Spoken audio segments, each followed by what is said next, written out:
Did you know that the first vacuum cleaner was the size of a wardrobe?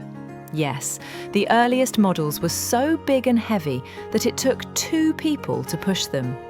They had huge engines, long hoses, and stirred up more dust than they cleaned. And today, we have tiny robot vacuums that clean your home while you're not even there. Want more surprising history facts? Follow Pastorion for more.